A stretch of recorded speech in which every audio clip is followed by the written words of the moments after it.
Welcome back to Vibrations and Manifestations. I'm Jared. And I'm Alicia. We are officially on Season 2, Episode 116, and I'm so glad you're here with us today. Yes, welcome in, everyone. So good to be back for another deep dive. Before we even get into the heavy stuff today, I have to share what happened to me this weekend because honestly, it is perfectly tied to what we're talking about.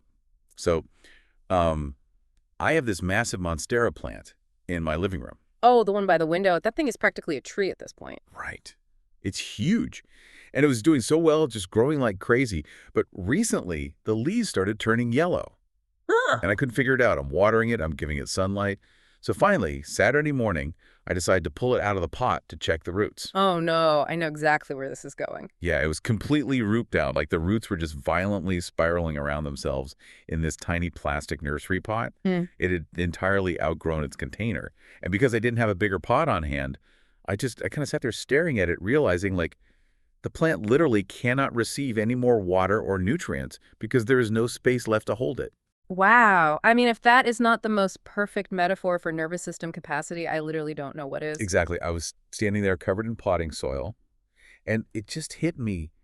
This is exactly what happens to us with money. We want to grow. We want to expand. We're asking the universe for more water, more sunlight, more abundance.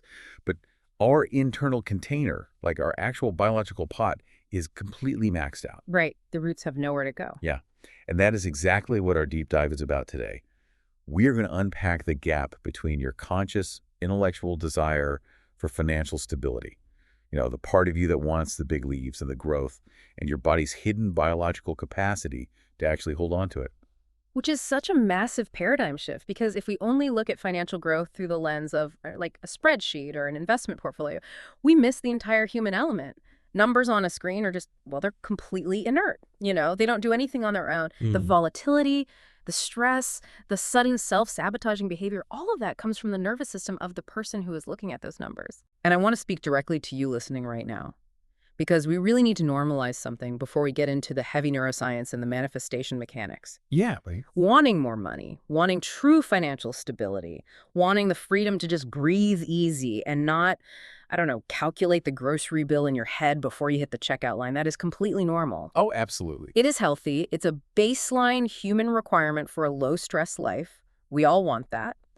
But there is this hidden, almost taboo paradox that almost nobody talks about in the manifestation community. The feeling of the actual money. Exactly.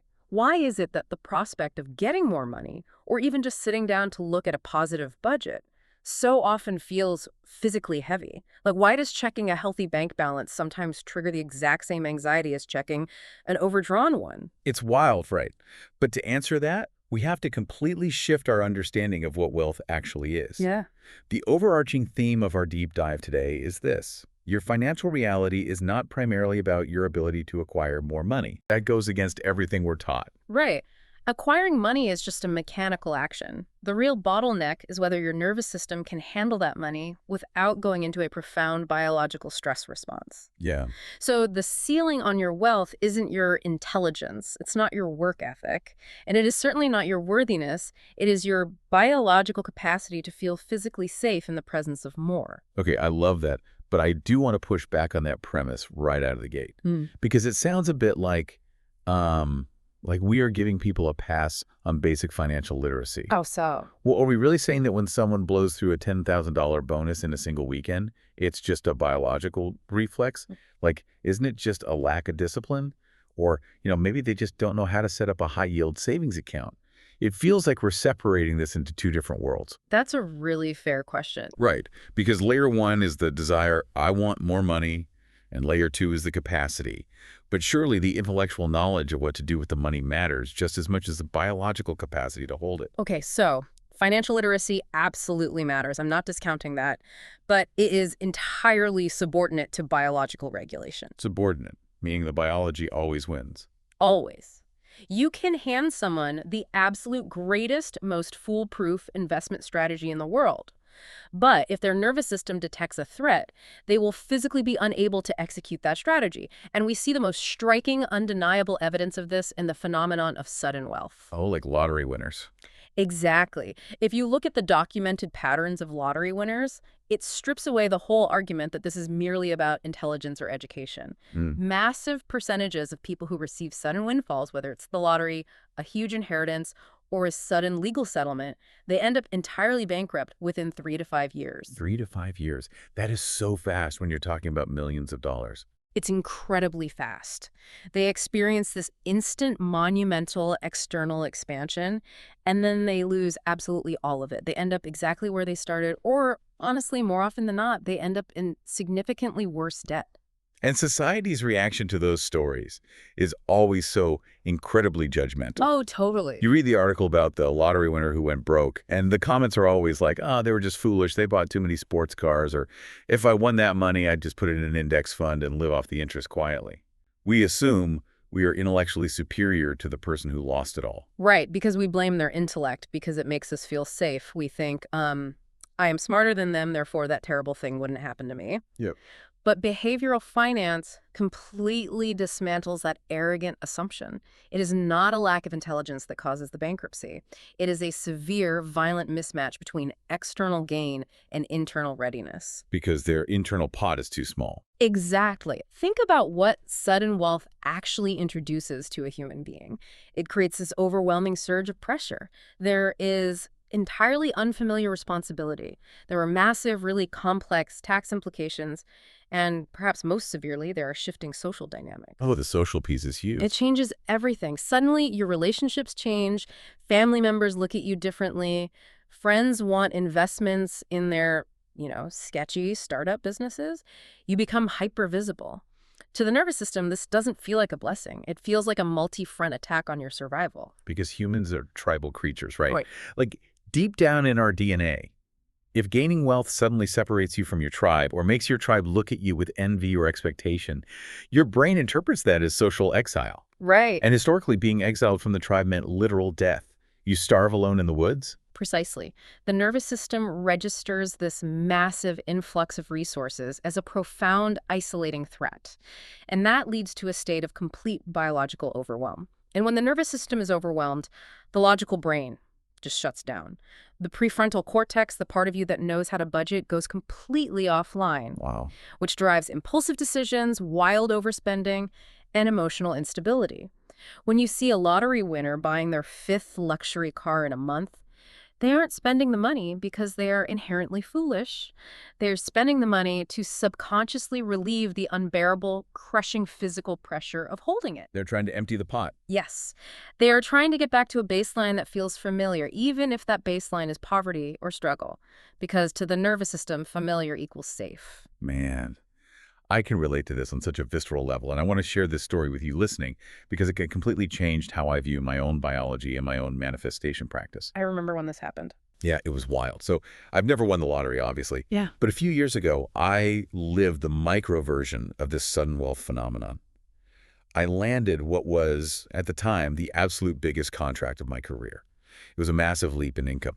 And I had been pitching this client for a solid year. You worked so hard for it. I really did. I had spreadsheets. I had plans for the money. I knew exactly which credit card I was going to pay off, which funds I was going to buy. System 2, my logical brain, was fully in the driver's seat. You had the financial literacy handled. Completely handled. I knew exactly what to do. But the day the first wire transfer hit my checking account, I logged in and I just stared at the balance. It was more money than I'd ever seen in one place with my name on it. And what did it feel like? Well, I expected to feel this huge wash of euphoric relief, right? Like, I finally crossed the finish line. I made it. Yeah. But my physical sensory experience was pure panic. Yeah. I felt this intense, crushing weight right in the center of my chest. My throat actually got tight, like I couldn't swallow. And my brain immediately started screaming all these high-alert questions. Can I keep this going? What if this is a fluke and I never make this much again? What if the client realizes I'm an imposter? Now I have to pay higher taxes. How do I even calculate that? Are my friends going to expect me to pick up the dinner tab every time we go out now? Just spiraling. Utterly spiraling. It was this bizarre, vibrating tension in my whole body. I couldn't sit still. And how did you resolve that tension? Because the body cannot sustain that level of vibrating panic indefinitely. It demands a release valve. Oh, I found the release valve, right. Within 48 hours, I went on the most uncharacteristic, ridiculous spending spree of my entire adult life. Oh, God. I bought incredibly expensive, totally unnecessary camera equipment for my office, and I justified it as a business expense. I booked a wildly overpriced vacation. I started handing out massive tips everywhere I went, like a $100 tip on a $20 lunch. I literally shoveled the money out the door as fast as I possibly could. You were emptying the pot. I was emptying the pot. And the horrifying lightning bolt realization for me came about a week later. As my bank balance dropped back down to my normal struggling level, my chest finally relaxed. Wow. I physically exhaled. I felt safe again. And I realized I didn't actually feel safe holding the money. I only felt safe once I had gotten rid of the excess and returned to my familiar state of slight financial anxiety. That is so profound. It proved to me that receiving is a biological skill. It's not just a mental desire. You can write 1,000,000 checks to yourself and put them on your vision board, but if your body can't hold it, you will burn it to the ground. That realization is the hinge upon which this entire conversation turns. If receiving is a biological skill, then we have to look at the machinery responsible for learning that skill. We have to look at the body. Right.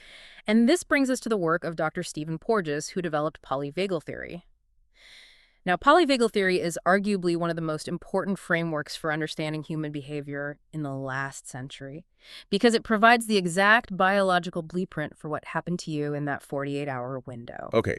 I have heard polyvagal theory brought up in conversations about like severe physical trauma or PTSD, but let's define the terms here for everyone listening because it feels like a bit of a stretch to say my nervous system reacts the exact same way to a $5,000 contract as it does to a literal car crash. It sounds like a stretch until we understand the mechanism of how the brain processes changes in the environment.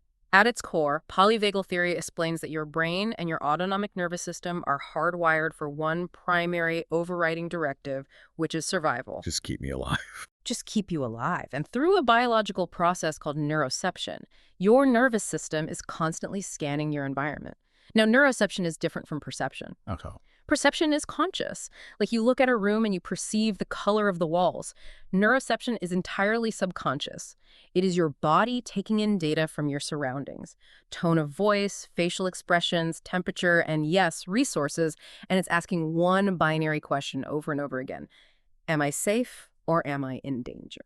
Oh, so neuroception is like the background virus scanner running on a computer. You don't see it happening, but it's constantly checking every single file for a threat. That is a perfect analogy, yes. Yeah. Now, we have to look at how that background scanner interprets modern society. For hundreds of thousands of years, survival meant having enough food, staying warm, and remaining part of the tribe so you didn't get eaten by a lion. In our modern industrialized society, the nervous system has completely conflated money with survival.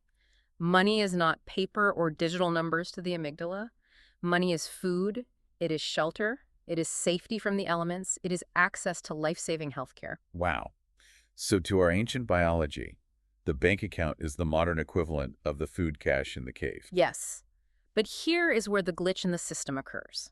To the primitive nervous system, any sudden change in the environment, even a highly positive change like a massive influx of resources, is flagged by that background scanner as uncertain. Because it's different. Because it's different. And in the language of the nervous system, uncertainty equals high-stakes risk.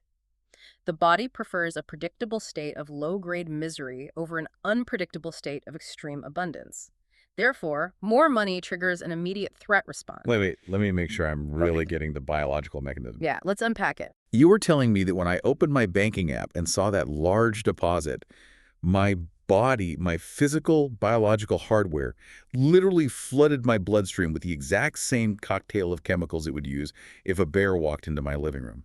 Physiologically, there is virtually no difference. The hypothalamus signals the adrenal glands to release a cascade of stress hormones, primarily adrenaline and cortisol.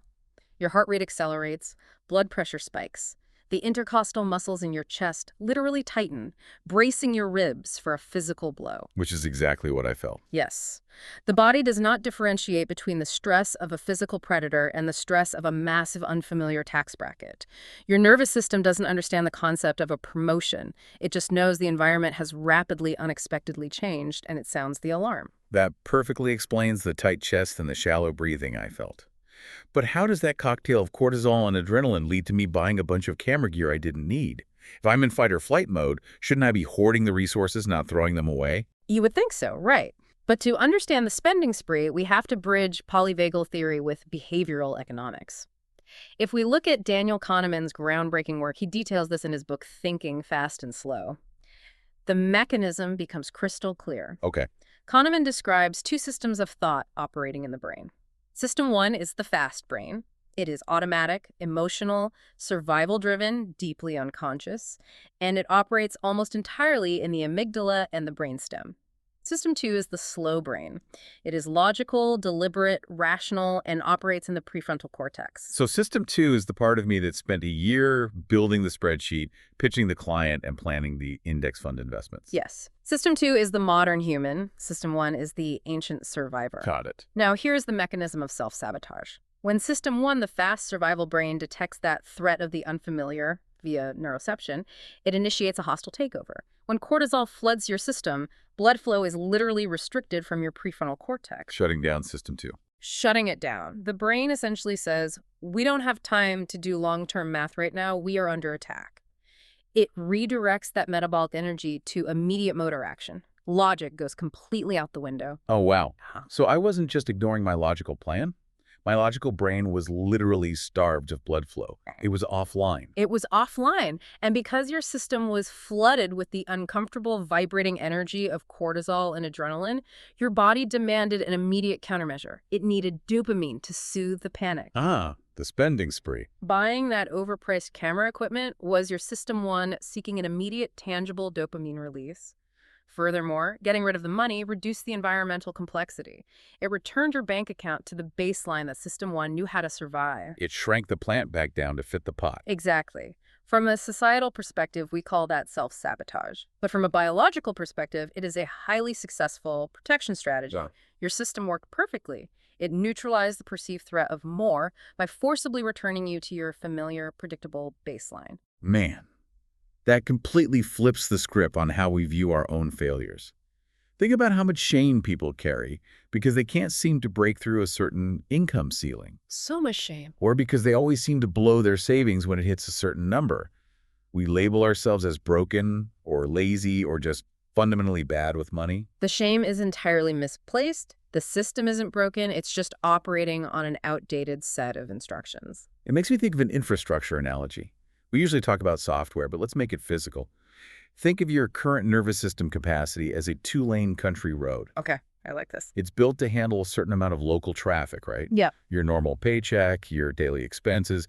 It works fine for that baseline, but suddenly you get a massive promotion or your business takes off. This is like a fleet of heavy-duty 18-wheeler trucks trying to drive down that 2-lane country road at 80 miles an hour. Oh, that's a lot of weight. Exactly. The new wealth is the trucks. What happens to the road? The asphalt buckles. The small wooden bridges crack under the weight. Traffic backs up, and the whole system gridlocks.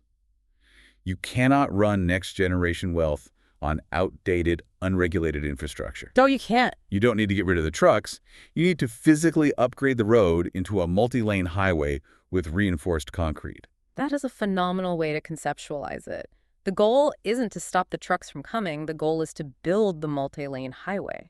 But knowing that your nervous system sets the absolute ceiling for your financial growth presents a massive challenge. Right, because you can't just think your way out of this. No, you cannot use System 2 logic to upgrade the road when System 1 is constantly shutting down construction. You can't logic your way into wealth capacity.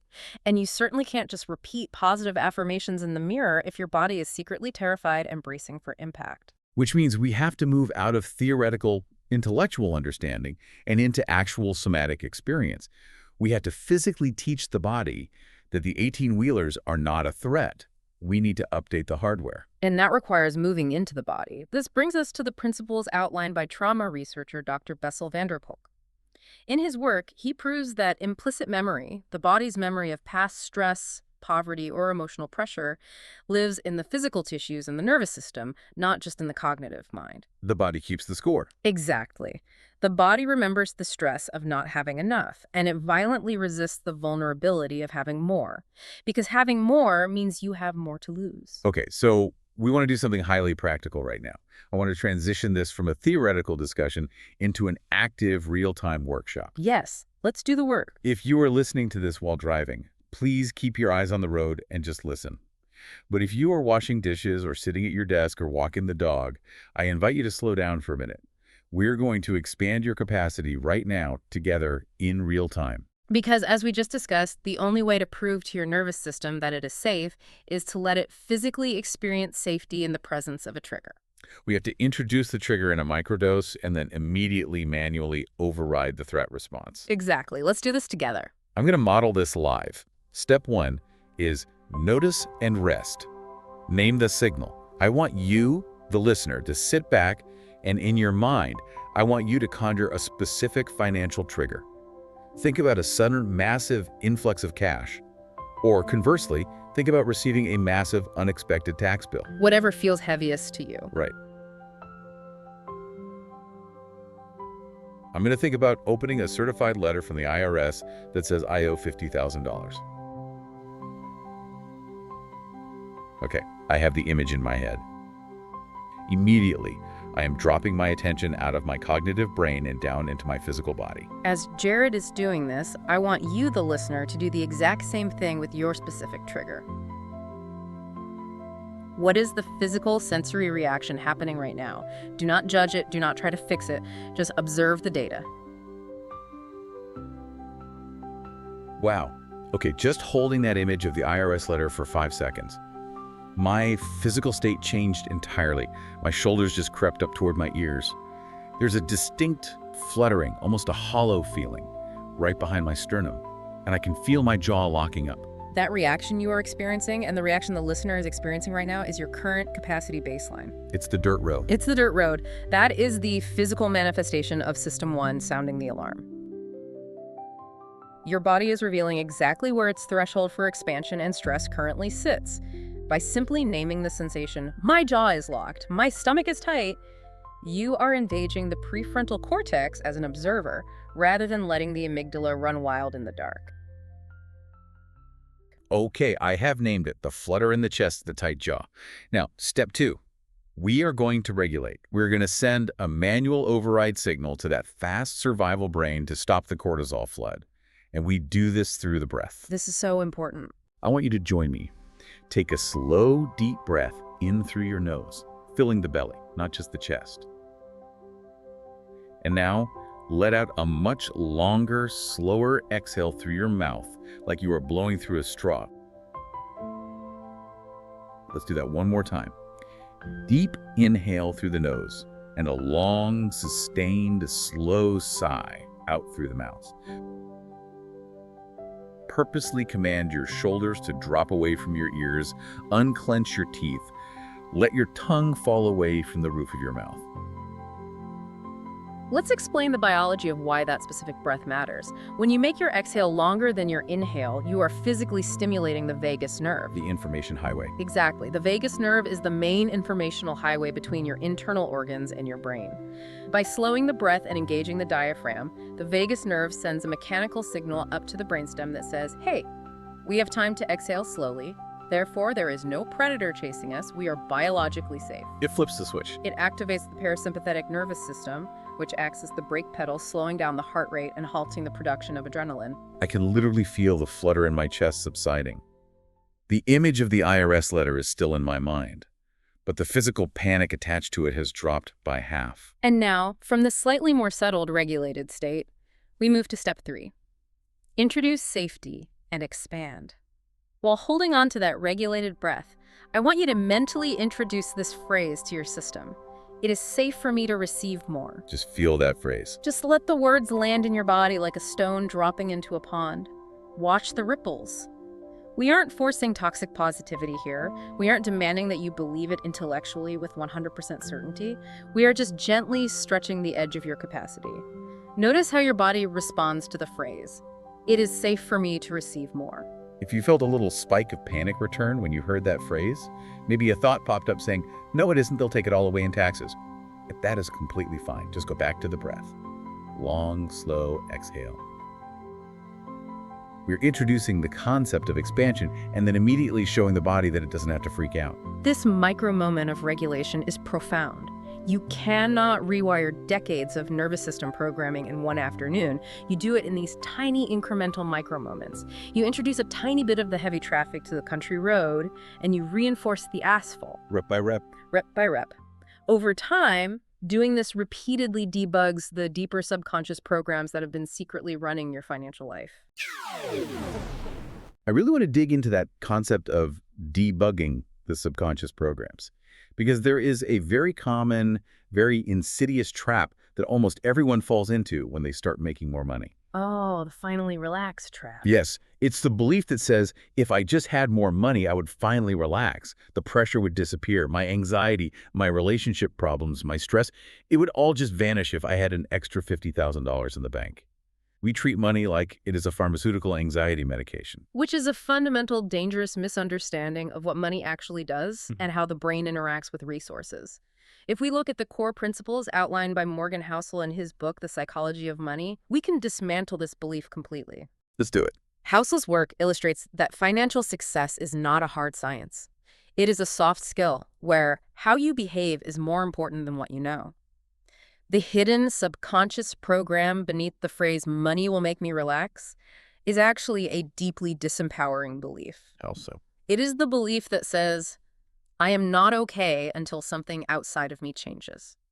It places all of your internal biological regulation onto an external, highly uncontrollable variable. Wait, I have to play devil's advocate here. Go for it. What about people who literally do not have enough money to meet their basic survival needs? Like, if someone can't afford groceries or insulin, money absolutely acts as an anxiety medication. It literally solves the survival threat. Are we ignoring the reality of poverty here? That is a crucial distinction, and it's vital we address it. When you are below the poverty line, when your basic physiological needs for food, shelter, and medicine are unmet, money absolutely solves those problems. Right. In that state, the nervous system is reacting to a legitimate, objective threat to survival. However, the paradigm shifts entirely once those basic needs are met and you move from survival into the realm of capacity expansion, moving from middle class to wealthy or from stable to abundant. Once the fridge is full. Once the fridge is full and the rent is paid, money ceases to be a problem solver for internal emotional states. At that point, the hard truth of behavioral psychology kicks in. Money does not create peace. Money acts as a magnifying glass. A magnifying glass. That is a brilliant way to put it. It is the most powerful rule you can learn about wealth integration. Money amplifies the state you are already in. Oh, I feel that. If you are currently overwhelmed, disorganized, resentful, and anxious while managing $5,000, giving you $500,000 will simply expand that overwhelm exponentially. You just have bigger problems to be anxious about. Exactly. You will not become peaceful. You will become incredibly anxious about losing $500,000. You will have more complex taxes to resent. You will have more assets to worry about protecting. But conversely, if you are grounded, steady, clear, and generous with $5,000, more money will expand that groundedness. It amplifies the baseline infrastructure. That is such a gut punch of truth. But it's also incredibly liberating, because it means the work isn't out there, desperately trying to scrape together more cash to finally feel okay. The work is in here, stabilizing the internal state right now with whatever is currently in the bank account. Exactly. You start where you are. So let's reveal the hidden patterns for you, the listener. Let's look to the magnifying glass. Yeah. Check your body right now and ask yourself, what does more money really mean to you subconsciously? Be really honest with yourself. When you think of a massive windfall, does your subconscious secretly equate it with more burdensome responsibility? Does your body equate wealth with a thought, now people will expect more from me, my family will want loans, strangers will judge my purchases? Does it mean I will have to constantly work 80-hour weeks to prove I deserve this? It is absolutely vital to bring these shadow beliefs into the light. Because if your subconscious defines more money as more burdensome responsibility and crushing social judgment, then of course your nervous system is fighting it. It's just trying to save you. It would be biologically irresponsible for your body to allow you to accumulate wealth if it genuinely deeply believes that wealth will lead to isolation, judgment, and exhaustion. Your body is basically saying, I love you too much to let you get rich, because rich equals danger. Wow. Once we see these hidden meanings, the shame just dissolves completely. You aren't lazy, you aren't broken, you aren't bad at manifesting. You're brilliantly protecting yourself from a perceived threat based on outdated programming. Beautifully said. And seeing that opens the door for some really deep, practical, personal reflection. Let's move into a guided inquiry to locate exactly where these protective mechanisms are operating in your specific life today. I'm going to lay out a series of reflection prompts. You can sit with these questions right now in your mind, or preferably you can take them to your journal later tonight. I always highly recommend the journal. Writing it out by hand engages a different motor pathway in the brain and really bypasses the logical filters, pulling the subconscious stuff right to the surface. Oh, absolutely. So, prompt 1. What is your actual unedited baseline? How do you actually feel when you sit down to look at your bank accounts or pay your bills? Not how you think you should feel or how the personal finance gurus tell you to feel, but what is the raw physical, emotional truth? Is it dread? Is it numbness? Is it a frantic rush to just get it over with? Just naming the baseline. And prompt 2. What specifically feels uncomfortable or unsafe about receiving more? Dig past the surface answers. Keep asking why. Is the core fear, I might mess it up, lose it all, and look stupid? Is the fear, if I become wealthy, I will become like those greedy, corrupt people I was raised to despise? Find the specific lack of safety. And prompt 3. Let's make this super concrete in the real world. Yeah. Where have you been actively resisting financial growth in your daily life? Oh, this is a big one. And I want to give you some incredibly common examples that we usually disguise as just being busy or being overwhelmed. Have you been delaying sending out an invoice to a client because you just haven't had the time to do the admin work, when really you are avoiding the energetic exchange of receiving the money? Have you said no to an expansion opportunity, a promotion, or a speaking gig because you claimed your schedule was too booked, but in reality, you were terrified of the visibility and the expectation that comes with that next level?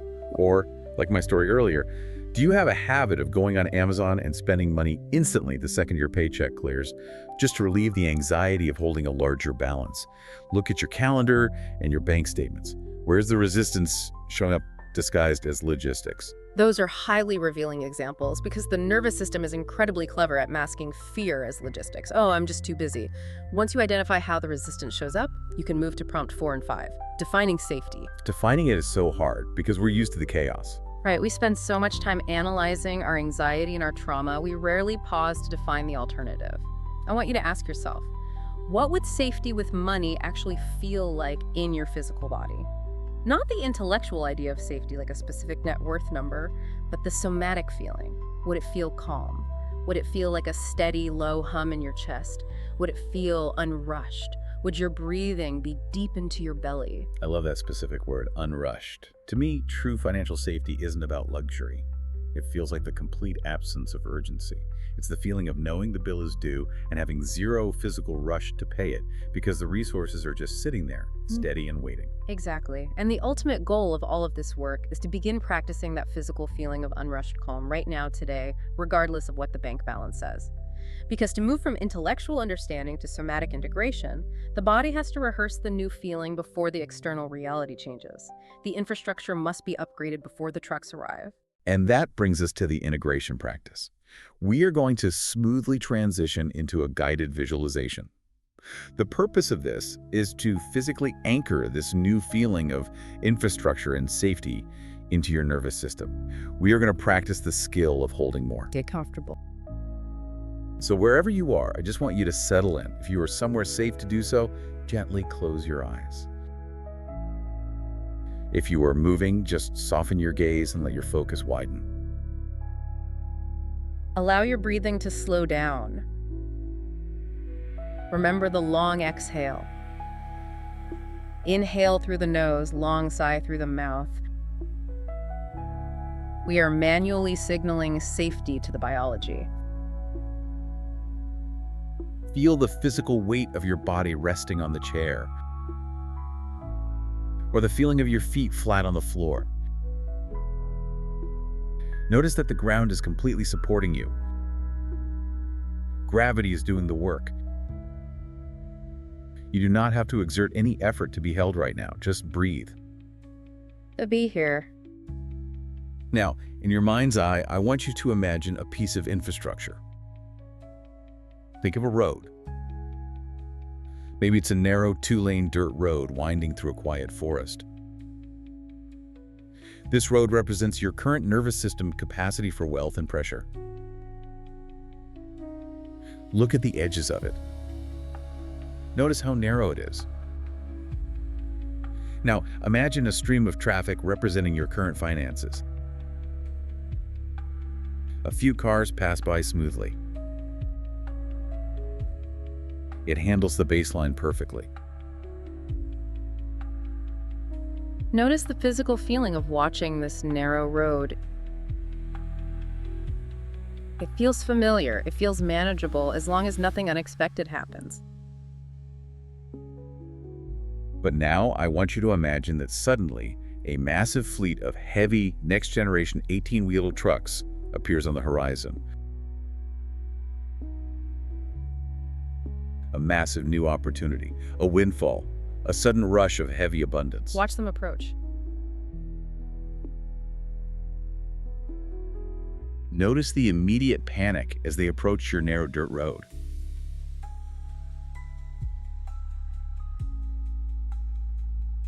Feel the tightness in your chest. The road wasn't built for this weight. The dirt is going to churn into mud, the trees are going to be scraped, the system is going to gridlock.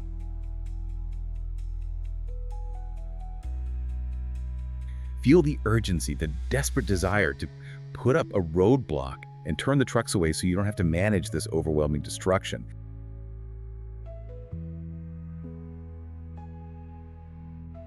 That is the pressure of more hitting an unexpanded nervous system. But here is where we intervene and change the biological pattern. Instead of frantically trying to turn the trucks away, instead of self-sabotaging the opportunity, I want you to imagine the road itself beginning to transform.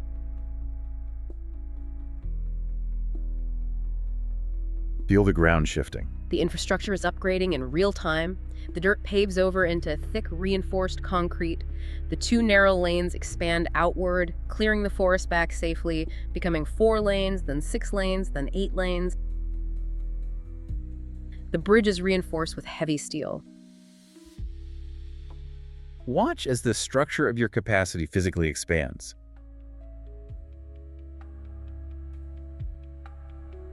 And as this massive, sturdy, multi-lane highway locks into place, look at the fleet of trucks.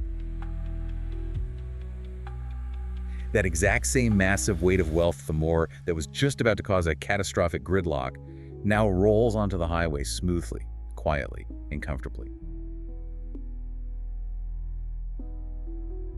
It doesn't even take up half the lanes. There's so much room, there's plenty of space, the trucks can cruise at top speed, and the road doesn't even vibrate.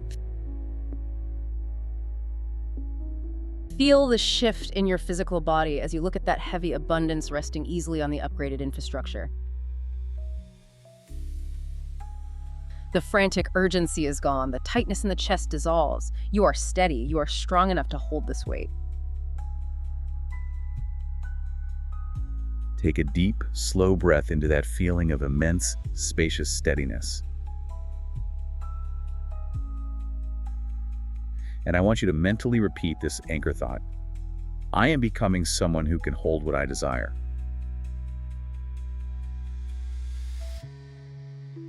I'm building the infrastructure for more.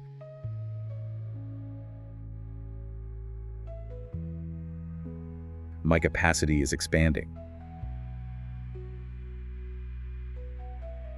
Let that feeling of solid, reinforced concrete lock into your muscles, into your breathing, into your bones.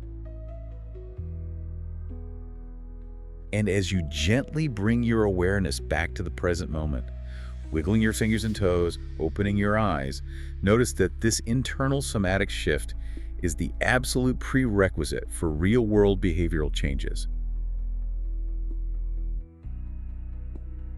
You cannot hold on to wealth in the real world. You cannot execute the brilliant investment strategies of your logical brain until you have rehearsed holding the weight of it in the internal world.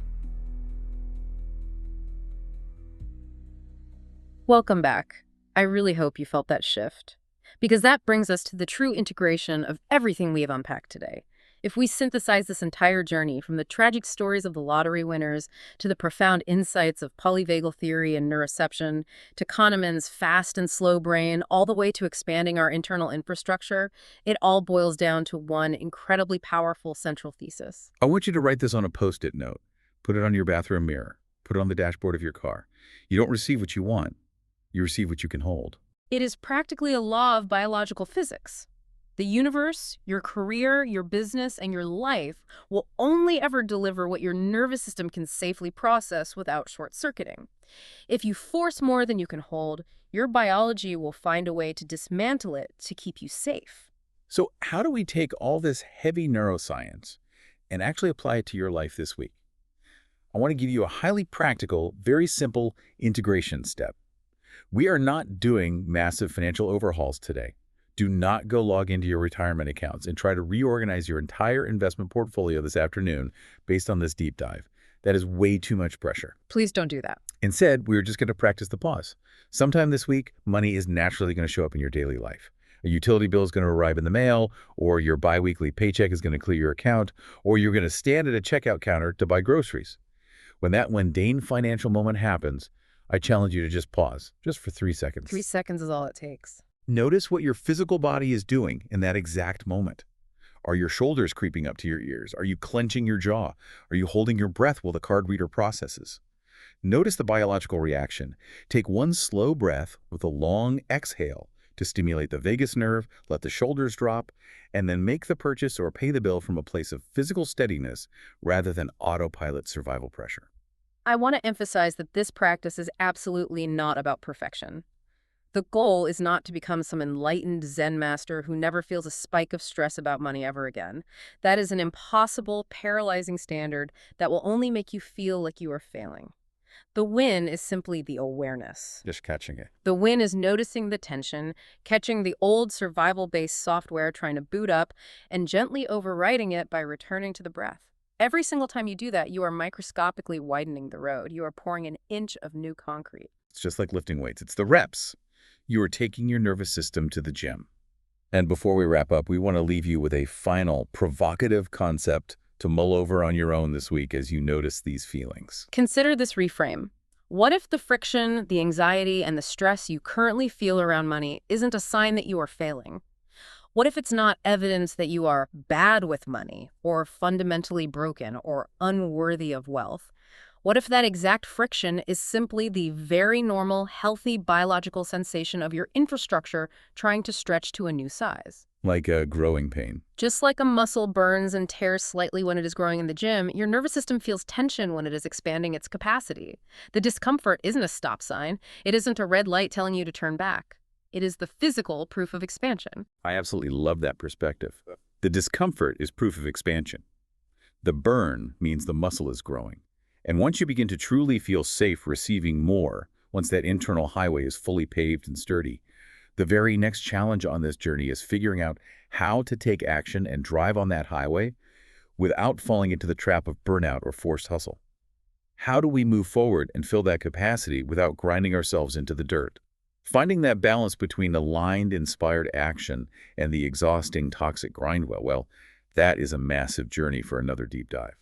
The foundational work always starts with biological safety. Once you have established safety in the body, the aligned action in the real world becomes almost effortless. So take your time with this. You do not have to rush this process. You are building something steady, something that is designed to last a lifetime. Thank you so much for joining us on this deep dive. I'm going to go see if I can find a bigger pot for my Monstera plant. Good luck with that. I'm going to need it. Remember to practice the pause this week. Remember to extend that long exhale. And remember that it is entirely safe for you to hold more. We will see you next time.